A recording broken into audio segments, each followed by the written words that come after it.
Nú ætlum við að skoða hvernig hægt að skipuleggja tækin sem við erum í kerfinu hjá okkur. Þegar það komið mörg tæki sem við erum að fylgjast með þá getur verið erfitt að greina á milli þeirra.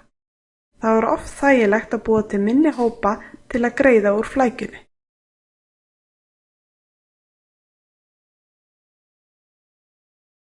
Hér sjáum við öll tækin.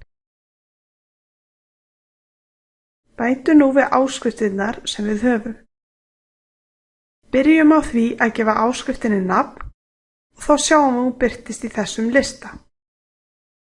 Þá getum við dregið þau tæki sem við viljum yfir í hópinn sem við erum búin að búa til.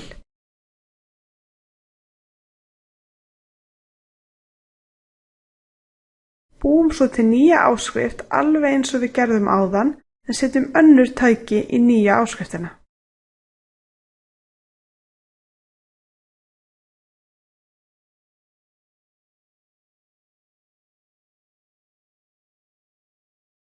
Vistum svo breytingarnar.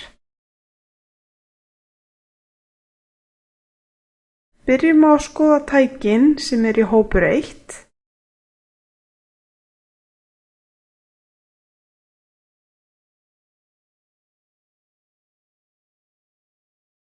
En hér sjáum við svo tækin sem í hópur 2.